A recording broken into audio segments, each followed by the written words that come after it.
breaking down some situations we don't usually talk about. That's what we're going to do today on Stealing Bananas. I'm Ben Gretsch. You can find my newsletter at bengretsch.substack.com. Check out the new YouTube channel as well. With me, as always, is Shawn Siegele. You can find all of his great work over at RotoViz. Shawn, we didn't really have a great tagline for how we wanted to do this show today, but essentially, we've talked about a lot of concepts that we like or teams or players that we're into, plenty. And we wanted an opportunity to kind of think through some of the situations that we haven't talked about as much, make sure we're not missing anything. We talked a little bit last week about this idea of maybe some spots we might be wrong, which is, an interesting topic for June because we're not even fully ingrained in all this stuff, but maybe just stuff that we haven't thought through well enough and that type of a thing. We did the divisional shows recently, talked about a lot of different teams. One of the teams, but I was joking with you, by the end of the divisional shows, we were going really long and hitting on every single team. At the beginning, we were kind of picking and choosing a little more. I know we started in the AFC South, and when we were picking and choosing, we basically just skipped over the Titans, and that was one that you and I had talked a little bit about maybe discussing on today's show, where we just haven't really talked about the Titans very much or thought through what that could mean if we're wrong, etc. You mentioned some stuff from the Jaguars, who is their Week 17 matchup and how those things play together.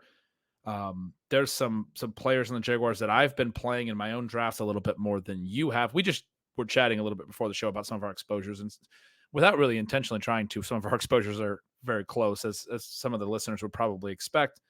But there's some players we can talk about today where they don't necessarily align. There's some situations we don't always talk about, and that's good. That's a good opportunity for us to stretch the thinking cap a little bit, if you will, where we can think through some stuff, force ourselves to think through some stuff that we don't always discuss and make sure that we're not, missing anything or leaving any stones unturned.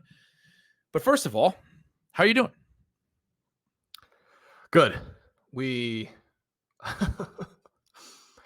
see how much ammunition we have here, as we have been chatting for 2.5 hours, and it has been a lot of fun. So we'll try and deliver some of that to the audience as well. Ben, you mentioned Jaguars and Titans. They do meet up in Week 17. They do have some interesting players in that. I think for me, they seem like decent floor, but maybe low ceiling veterans where we kind of know what they're going to give us, and they're probably not going to give us the production that you need to get a big win from where they are drafted. Or at least that's my thesis. Now, the thesis has certainly received plenty of pushback, or at least questions, in that two of the guys that I have been asked about in terms of my personal rankings are Christian Kirk and DeAndre Hopkins, obviously a player from each team that is going to be matching up here. And the Tennessee Titans are very interesting because they have gone out of their way to add weapons around Will Levis. You have a situation now where they have Calvin Ridley, who played to mixed reviews in his comeback last year with the Jaguars. So the other side of this coin that we're discussing here, he's wide receiver 36, sandwiched in between Xavier Worthy and Chris Godwin. But that's before names like Jordan Addison, DeAndre Hopkins, his teammate, who goes a little bit later at wide receiver 42. It's before trendy rookie on the Jaguars and Brian Thomas, and it's before some other names we like a Jackson Smith and Jigba, for example. So that gives you a little bit of sense of the pricing on the main players there, but they also have Treylon Burks, who has certainly fallen out of favor within the organization, and they have now signed Tyler Boyd to give them that third guy, that underneath threat, the slot option. He's coming in there at wide receiver 86. So still in that range where he's going in drafts, which is kind of interesting. You had some comments to me that I thought, certainly we needed to get out there because they're controversial and fun. So that always makes for a good show, about how, you would kind of prefer putting Treylon Burks onto the end of a couple of these rosters.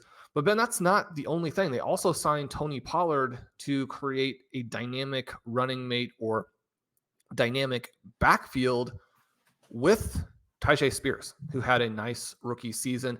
And the prices there are also interesting because Pollard is going early in round 9 as the running back 29, whereas the better player a season ago, Spears, is going at running back 34 in round 10. Now, I do believe that is getting closer together. So it does seem like managers are maybe thinking back through what happened last season and wanting to emphasize that a little bit more. But the fly in the ointment for all of this is Will Levis, who wasn't good last year. And I'll get to some stats for him as we go along. But what's the correct point of entry as we're trying to understand the Tennessee Titans and what they're going to be in 2024? Well, it probably is Levis. And you said they've really tried to surround him. They hire Brian Callahan, whose history, he played quarterback. His history as a coach has always been as an offensive assistant, offensive coordinator on that side of the ball. He was a quarterbacks coach at 2 different NFL teams before he became the offensive coordinator for the Bengals. A lot of people have talked about him as this sort of quarterback guru and that he was a very good hire for the Titans. At the same time, there are question marks about how he's going to look as a play caller because he's only ever been the coordinator with the Bengals. And Zach Taylor calls the plays for the Bengals. The head coach calls the plays there. So now you have Callahan taking over the big job, but also maybe, wanting to be involved in the play calling for the first time. And how will he handle that in addition to all the other responsibilities? I think there are reasons to be excited about Callahan as a coach for Levis and also reasons to be a little bit concerned about how quickly he will add value. But he is a young, modern, forward-thinking coach from that coaching tree, having worked with Zach Taylor these last few years, certainly from that coaching tree that has brought about a lot of the young, positive, offensive-minded hires for at least fantasy football purposes over the last several years. The McVay, Shanahan coaching trees, right? But Levis seems to me like the launching off point. This is an intriguing team. There's a lot of discussion points to be had here. I'll be interested in your Levis notes. The one quick note that I always say is he had the 4 TD game in his first start, and I think there's a primacy effect that came with that, where people were like, "Oh yeah, Will Levis is actually pretty good." He wasn't the best prospect. People were out on him. And then people were like, well, maybe it's like when everyone was out on Josh Allen and the NFL was in on him. They were going to take him, 3rd overall. And then the NFL wasn't in on him. He fell all the way to the 2nd round. But when he comes out and finally gets an opportunity to play in week 8, he throws 4 touchdowns. The key note there, he only threw 29 passes in that game. He only threw for 238 yards, despite touchdown passes of 47 and 61 yards in that game, which was like 108 of that, basically half of his passing yards. One of those was a very clear offensive pass interference on DeAndre Hopkins that went uncalled. They were both long touchdowns to Hopkins. The other one, I think the defender fell down. But from that point, the one little concern was, he only threw for 238 yards. He only threw 29 times. The 4 touchdowns is fantastic, but is there sustainable quarterback play here? From that point, he throws 4 more touchdowns the rest of the season, and he starts another 8 games. Completes only 57.5% of his passes the rest of the year, throws 4 interceptions in addition to those 4 touchdowns. Just really isn't a very good quarterback the rest of the way. Under 200 yards per game passing in those 8 starts. And that's the big issue, is everything that we want to talk about with the passing game and with the players in the passing game is going to revolve around whether Will Levis is actually a strong play. I know there's a lot of people that are playing the Titans and playing Levis late as a stack option. And if you're into him, then you should be into some of these other options. DeAndre Hopkins last year had over 2 yards per route run, which is a really strong season for a guy his age. Still earned a ton of volume per route, was efficient or reasonably efficient. Not as efficient as his peak. And I will note that, the long touchdowns helped his yards per target efficiency, maybe helped mask a little bit of explosiveness decline for him. But I think he can still probably be a savvy veteran player. I haven't taken a lot of him, but the fact that his targets per out run was still so high is notable. The other notable element is, well, if he has lost some efficiency, they've added so much target competition. Maybe that targets per out run, maybe the first read targets, maybe a lot of those other things fall a little bit with Ridley there, with other guys there, and the profile really falls. But he's, as far as players that can continue to be productive past age 30, you would want formerly elite players to be in that conversation. He's somebody who was formerly elite and has mostly sustained year in, year out, solid efficiency, other than that one season in 2021 where it looks like it was really that he was just banged up, because he came back 2022 was solid, 2023 very good. Calvin Ridley wasn't great with the Jags last year. He factors into both of these teams, but was okay. Tyler Boyd is we were talking about, or you just mentioned the late round stuff. Tyler Boyd at his peak 2018 to 2020 earned targets at the 20% to 22.5% targets per out run range, which is a good range, up above 20% for a guy like him, and was fairly efficient on those targets. In the years since, yes, they added a bunch of elite talent at receiver in Cincinnati, but that targets per out run fell in 2021. It fell even further in 2022, rebounded a little bit last year, but we're talking about like way down from that 20% plus range. The last couple of years, 14.3%, 15.7%, not good volume earning for a guy who's at the later stages of his career. Probably the late round guy we were talking about was Traylon Burks. I mentioned to you that I got a question on my YouTube channel about Jahan Dotson, and Dotson's a guy who, we were in on last year, Shawn, because he had an efficient rookie year, but there were some concerns about his volume earning. But at least after he earned the targets, he was efficient. Yards per target was good, scored a lot of touchdowns that rookie season. Last year, he runs way more routes. The targets per route run actually fall to an even lower number.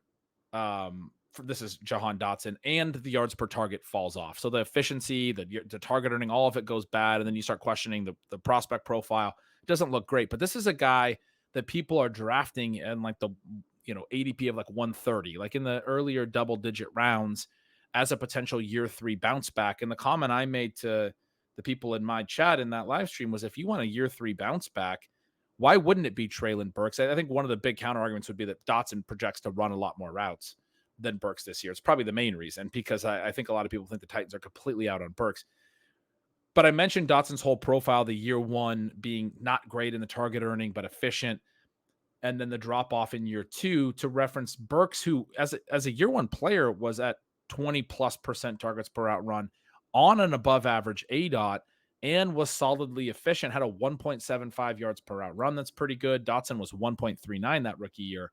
So Burks was the better player when they were both rookies. That's why we were in on Burks a little bit last year. Last year, he completely craters down to 10.9% targets per out run. Very, very low. But the ADOT was 17.7. It was a very niche, deep threat role. He's banged up for a lot of the year. He only runs 266 routes. And it's like they were just kind of using him as a decoy when he was out there, and only using him on deep shots, which I think maybe could excuse the really low targets per out run and the cratering of the yards per out run and the whole profile. I'm not saying I think Traylon Burks is definitely going to bounce back. Last year was really bad, but he goes completely undrafted. And at least he had the year 1 that was like good. The targets per out run was solid. The yards per out run was solid. And then again, that sort of really high ADOT last year makes me think that maybe they were just using him in a very specific niche way because he wasn't fully healthy. I think if you're betting on a late Titan, I think it makes a lot of sense to be in on Burks as the year 3 rebound, rather than like a Tyler Boyd, who seems to just be declining and going the wrong direction. And especially, I mean, again, compare him to like a Jahan Dotson, when you can get Burks in the last round and he goes undrafted in most of these early drafts. Yeah, I know that the playing time is a real issue, but at least there's more in his profile. There was more in his prospect profile as well. For Burks, really, last season is the first time he looks this horrible. So anyway, yeah, I mean, the Titans are a really intriguing team. I could see the argument for being in on Hopkins. I have a harder time with the Ridley argument. And for me, the overarching thing is the Will Levis conundrum. And I don't think he's going to be good enough. And there's a lot of target competition. And so if anyone, essentially when I start talking about Treylon Burks, I'm saying, okay, well, if I've done a Jaguar stack, then I need to bring back, or if I want to bring back or whatever, I'm just looking for some splash play potential late. Burks, I think, can make some sense in literally the final round of drafts, as opposed to real opportunity cost to be drafting a lot of Hopkins or a lot of Ridley. I don't think I've drafted Ridley at all yet. I've drafted a little bit of Hopkins. And all of this comes back to, I have not drafted Boyd either. All of this comes back to, I don't really have a lot of faith in Will Levis. But again, to this point of like, what if we're wrong? I would be interested. I guess the main way we could be wrong is if Will Levis just progresses and is a lot better in year 2. I would be interested in talking to somebody who's really into the Titans, making a case for Will Levis's rookie season being better than I think it was, because I think it was actually really poor, and that most people don't remember it as bad as it was.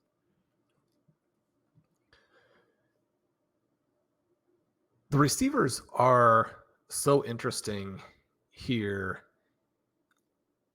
in that they have some numbers that really jump out as being bizarre. I mean, you mentioned some of the things that DeAndre Hopkins was able to do last year, even as he moves deeper into his 30s. And I mean, he is a deep threat still. One of the things that could be exciting for the Titans is that they have 2 guys who had 14 plus ADOTs last season. So this would be a team uniquely poised to push the ball down the field if they decide to go that route with Callahan, and if the quarterback can actually make any of these throws. One of the things that kind of blows my mind when I go back to thinking through what actually happened in 2023, because it doesn't mesh very well with my actual experience of watching these games, is that a couple of players I'm very concerned about ranked number 1 and number 2 in weighted targets per route. I mean, the only player to finish above DeAndre Hopkins in weighted targets per route, according to the SIS numbers, is Tyreek Hill, right? I mean, that's pretty mind-boggling, I think. The other name there who comes in just right below him is Devontae Adams. And I know that's a player that you're also drafting a little bit of. When you look at how this offense could work, something I do think people need to consider when they're kind of weighting this, the type of bounce back season or the type of like comeback year that Calvin Ridley had, is to make sure that they are calibrating to the fact that Ridley ran the second most routes in the NFL. The only player who ran more routes was Garrett Wilson. So he was out there a lot and he had a lot of opportunity, and he didn't necessarily do that much with it. He comes in at 1.7 yards per route in the SIS numbers. I would assume he's even lower by PFF. And when you do that, despite having a ton of routes and a ton of air yards, then there's a lot of empty, there are a lot of empty plays there, right? There's a lot of empty volume that wasn't translated into fantasy scoring. And the thing that also kind of stands out for Hopkins, which is a little bit weird when you think through some of the positive things that he did, last year was his first year in the negative in fantasy points over expectation, like in the last 7. And usually, because DeAndre Hopkins is a star, he's actually very heavily into the positive. The concern that I would have for these 2 guys is that they both are no longer completely to the level of their names, and then they cut into each other's work. I mean, one of the things for Hopkins, though, is that, he's about 125 routes behind. And so if they end up with similar route numbers in 2024, Calvin Ridley would have to play a lot better in order to just balance out where they kind of already were. So again, when we think about where ADP could be broken or where we could be wrong, I guess I'm a lot more concerned about being wrong on DeAndre Hopkins at wide receiver 42 than I am concerned about being wrong on Calvin Ridley at wide receiver 36.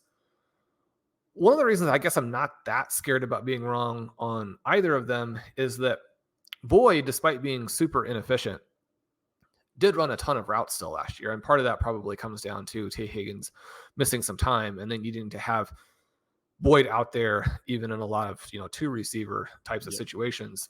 Barring an injury, you probably don't get that same opportunity this season. I don't think that he's draftable, but I could see a situation in which he takes out a little bit from these top guys. The flip side of it might be that you don't have a star tight end. And so the tight end is probably not going to be a target hog or someone causing issues with target volume. But it is going to come down to Will Levis in terms of at least creating, what the actual context is. Because if he takes a step forward, all of these things that we're discussing about the receivers get put into an entirely different category than if he stays around the level that he was last year. One of the reasons that I'm a skeptic is that he wasn't good in college, as you mentioned. One of the articles that, always sticks in the back of my mind because it was so stark in terms of working through what the actual numbers were. We had a piece by Stefan Leco, who's been one of our fantastic CFB analysts, talking about the fact that Will Levis was really awful and should have been more of like an undrafted free agent type of prospect than someone who might go in the top 10 picks. And even though he does fall into the second round, I mean, if things go slightly differently, because it requires the right team to be able to take a QB early on, maybe he would go early. But the fact of the matter is that especially in some key situations, he was awful. And one of the things that you can look at, and I'm not saying this is necessarily going to be predictive, but when you're looking at some of the issues that they had as a young player, his success or lack thereof last year on third down was striking, right? He averages 2.4 adjusted net yards per attempt. He's sacked at a 13% rate. If you want to translate that into reality value, SIS allows you to do it in terms of both EPA and just points earned, where they're looking directly at what the quarterback or the specific player himself did. In that category, the only two quarterbacks who were worse last year on third down were Trevor Siemian and Dorian Thompson-Robinson. So that means that guys like PJ Walker, Mac Jones, Bailey Zappi, benched players like Justin Fields and Sam Howell, someone who probably should never play again in terms of Mitchell Trubisky. I mean, Zach Wilson was far better. And so those are things that I think are a little bit of a concern. You need the player to be able to make some of these plays in the moments that allow you to extend the drives. One of the things that is interesting about this is that Patrick Mahomes got a lot of criticism a year ago for his overall stats, even as appeared to most people that he's the guy still kind of carrying the Chiefs because he doesn't have anybody to throw to. He's number 2 in the entire NFL in this category, behind only Dak Prescott, who we know lit the world on fire. He comes in just ahead of Brock Purdy and Josh Allen, right? So this is a stat where the big time guys are showing out, as you would expect. Another one, again, that I don't bring this up and say, oh, this means he's going to be bad. It's certainly not that. But you think about the evolution there in Tennessee, and it's been ongoing in terms of the firing of the general manager. Obviously, you get the head coach canned after the season. You're moving in a new direction in the offseason. They've talked a lot about how we're not going to do so much of the run pass. We're going to give Levis some opportunities to actually make plays on first and second down so that third down isn't so hard. And yet when you pull up 3 receiver sets where there's some motion, right? And people talk so much about how motion was the key to making offenses work in 2023. He again comes in at basically the bottom, another stat in which he's like at 2.5 adjusted net yards per attempt. Now, and his sack rate really, really high. They had very few of those plays. So again, that's not to say that that's what he's going to be this season, but I think that we do want to make sure we understand that he really struggled last year and that you need to have a sea change in 2024, the kind of change that we don't necessarily expect even from a much better prospect like a Bryce Young, right? I mean, one of the things that you look at here is that both teams have really tried to build around their quarterbacks in the offseason, and Will Levis going QB 24, Bryce Young going QB 25, but with a full round kind of difference there. Now, they're both at the end where maybe it doesn't make that much difference.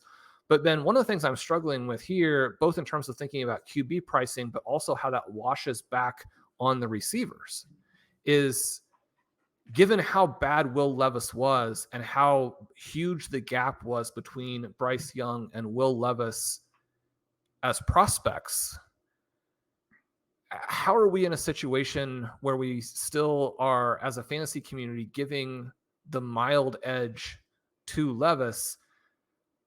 For me, even though there are some positives to their resumes, including positive numbers from last season, for me, Calvin Ridley and DeAndre Hopkins at this point in their careers don't counterbalance the gap between where the two quarterbacks probably are. And yeah, I mean, those guys have much higher floors than a player like a Xavier Legette or a Jatavian Sanders. But the Carolina Panthers add Deontay Johnson, who does have some recent struggles because of how bad the quarterback play has been. But I guess I would feel more comfortable and more confident that he will help the Panthers take a step forward than I would that Calvin Ridley will help the Titans take a step forward. And the price difference between those two players is also interesting in that Ridley, again, is wide receiver 36, whereas Deontay Johnson is wide receiver 45.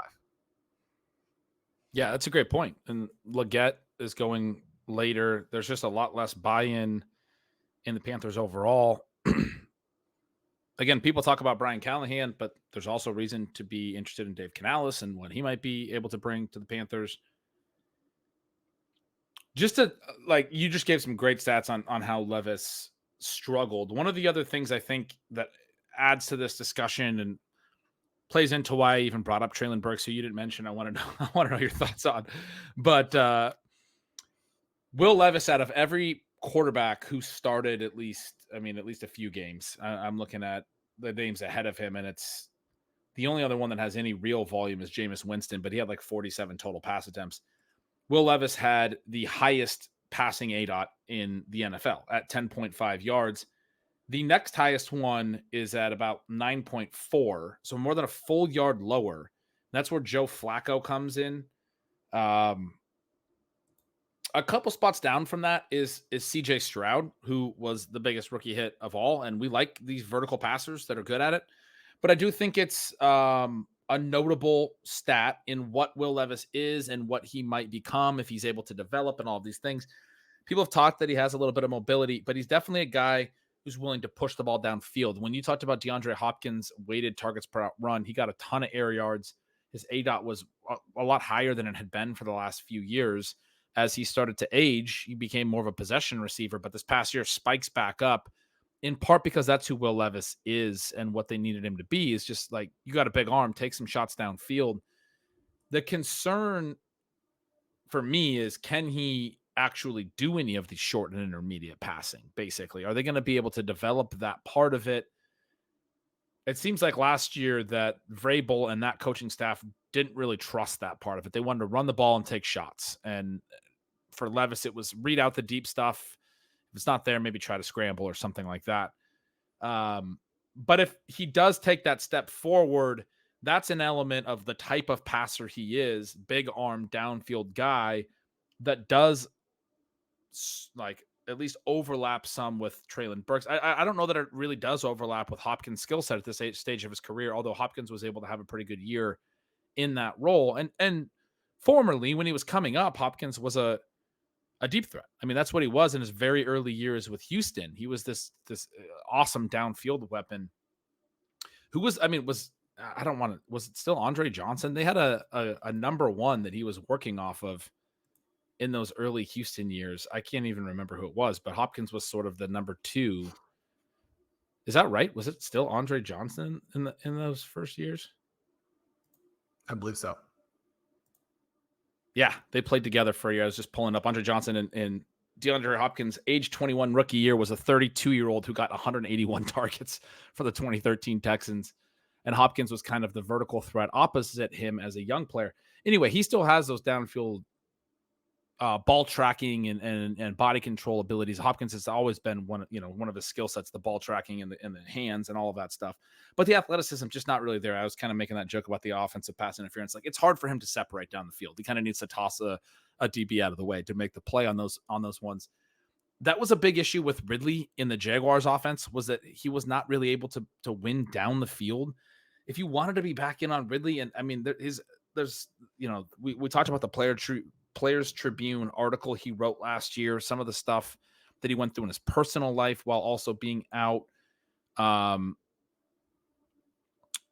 home was broken into in Atlanta, and there was just a lot of stuff that really talked about in this Players Tribune article last offseason that made you want to root for this guy. And I do want to root for him, but man, I wish he could have landed anywhere else, because I would have maybe been able to get back in on Calvin Ridley if he was in a situation where he could operate more on the underneath and intermediate range and not need to be the vertical weapon. I didn't think he did that particularly well, and that it fit particularly well with Trevor Lawrence last year, and was a big part of why his per route numbers were down. And I felt like they were trying to force him some volume down the field. And it's part of why the Jaguars moved on and then went out and got Gabe Davis, who's more of a traditional vertical field stretching wide receiver. And then also drafted Brian Thomas, who's a vertical. I mean, that's what they needed to replace when they got rid of Ridley, or they felt that way. And to your point, I mean, Ridley ran a ton of routes and was so much worse per route. I think you put it perfectly well that I've taken a little bit of Hopkins. I've taken no Ridley. They're both very, underweight positions for me. I'm much more concerned about the Hopkins position, that he could have a strong year. But it really is tough to take either of them at their cost if you don't feel very confident in Will Levis and the fit with the passing game. But when it comes to the Boyd or Treylon Burks ancillary pieces, and you mentioned not a big tight end presence, I am curious if there's any interest for you in Burks as that vertical pairing to Will Levis's high ADOT as a possibility. And then the other big one I want to know your thoughts on Tony Pollard. I like getting your takes on the running back stuff. Pollard was not very efficient last year, but they did give him a solid contract, some guaranteed money. I'm at least worried. Like you mentioned that Spears is going behind him, and I've taken a good amount of Spears, and I have not drafted Pollard yet. That's the part of it that I'm concerned about, because Pollard's price is palatable enough that in zero RB builds, I should probably have at least some exposure to him. Is that a mistake that I've completely faded him so far? The running backs, I think, are fascinating. As we've been breaking down Hopkins, I did want to mention, I do like the fact that the Titans used him, much more creatively last year than he was used, for example, in Arizona, where he was lined up at the left. He was targeted exclusively over there. Last season, deep shots to the left, Hopkins was 8 for 30. So he's getting some chances, not necessarily pulling those in, 209 yards. But on the right, 8 for 17 for 281. One of the things that he lost last season, and has been kind of the case for a couple of years now, but at the peak, he was also a guy where you could throw the ball to him at the line of scrimmage and let him run. I don't think that he can do that anymore, which takes away the chance for him to be a star. And he's not priced like he's going to be a star anyway, but you do want a little bit of that scenario, at least in play, even as you're drafting guys in this range. And some of the other players in that range, I think, do have that. You think about so much of what we talked about with Stephon Diggs through the years, where with the Vikings, he was either underneath or he was deep. They never used him everywhere. When the Bills did, it opened everything up. We tend to think about these deeper ADOTs as being good, but sometimes it can camouflage the fact that they didn't get those underneath targets that really round out your fantasy profile. And so you look at the contrast between his ADOT and his yard per target, that is a little bit disconcerting as well. And it does go back to the quarterback play. The other kind of question I had for you quickly before we get to this running back piece, which I do absolutely love, is the contrast between what Levis did last season and what he might be asked to do this year. Because I completely agree with you that trying to attack is part of what he does, but it's also obviously what the team wanted to do. Joe Burrow last year, 6.1 ADOT, Jake Browning 6.0. This Bengals passing attack, despite having Jamar Chase, was, horizontal, just like the Kansas City Chiefs. I mean, these are teams that are trying to complete passes at the line of scrimmage. I think there are good and bad elements of that for Levis, where he won't be necessarily asked to make plays that are quite so difficult, and yet he'll be asked to manage the game more, which probably also doesn't fit into what he actually, has as a strength. Is there a take that you have on Traylon Burks that I can pull out of you? So Ben is really Traylon Burks. Traylon Burks. I was thinking running backs. I think he's good. I think he needs to be on a different team. Okay. I think you're drafting him to be maybe even flat out cut. Yeah. But certainly traded. And So he's not a good bring back on Jacksonville stacks. it doesn't seem like it, but at some point when you're dealing with these guys who are washed up, and then you see Traylon Burks running around, and you remember you drafted him in the first round, even though it wasn't actually the current decision makers. I don't know. I think that, and again, one of the concerns about Burks coming in was that he's a vertical guy and he's a manufactured touch guy. And then they use him as a vertical guy and you don't complete those passes. And on what seemed like it was going to be a sensational catch last year, he suffers a serious concussion. Right. And then that really ruins his chance to have any sort of second year breakout. If I'm the new brain trust here, I want to see what he has. Right. Why are you? I mean, you're not going to be good this season. Why are you bringing in Tyler Boyd to continue to lower your ceiling and maybe give you a tiny bit higher floor? Is a tiny bit higher floor what the Tennessee Titans need for their 2024 season, or do they need to find out what they have in Traylon? Look, as your organization is evolving and getting more sophisticated, I don't understand why that would be part of what you're trying to do, other than you really want to see if Will Levis can be the guy. But again, there's so little reason to believe in a league that is so difficult that even superstar prospects at quarterback consistently bust. What are your chances to make a guy who is not a good prospect work? I think you want to be developing players across the roster as opposed to thinking we got to make this quarterback be the player. So I do think that then brings up some potential, although with this deal with Jake Browning, where his success last season, despite the fact that it's completely at the line of scrimmage, right? Horizontal passes, little dump offs, that is what generated the interest in these Bengals assistants. I mean, is there a guy on this team that you want to get the ball in their hands more than Traylon Burks? I mean, Tyler Boyd, we love him. He's not going to do anything if you throw in the ball at the line of scrimmage. Calvin Ridley, maybe. I mean, he's still very fast. DeAndre Hopkins isn't going to do anything. I mean, Traylon Burks would be the guy that you would want to see if he can take the ball at the line of scrimmage and then make some guys miss, because that's one of the things that he starred at Arkansas. Yeah, it's just sort of surprising. He's only run 520 routes by PFS numbers in his career.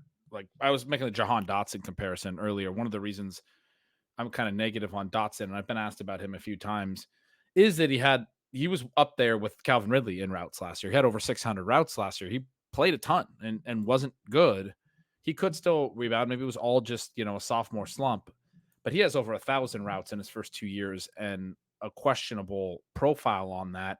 Burks's per route stuff looks better over the routes that he has run. And as you mentioned, banged up a lot last year, banged up his rookie year. I understand you want a guy to be healthy, but also that limits the sample that we've actually seen. He's only run about 500. He's run about one season's worth of routes over 2 years. There's still a lot in his prospect profile that was intriguing. There's a reason that, for a lot of people, myself included, he was in a tier with Drake London and Garrett Wilson as a prospect. Maybe that's just a huge miss. Maybe he's just a huge bust.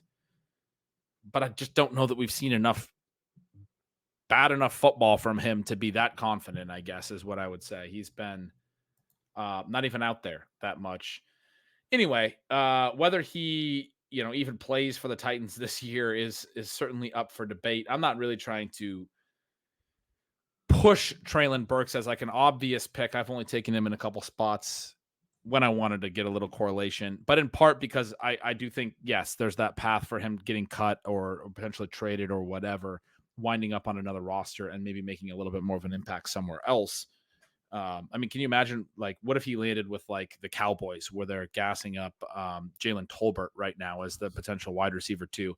I would be back in on Burks fairly quickly. I mean, it would be a lot easier to take Burks in the last round than it is to take Jalen Tolbert. So there's some situations and some landing spots where he could wind up if he wasn't in Tennessee that I think would make those late round picks worthwhile, even if the correlation element isn't there anymore with Jacksonville.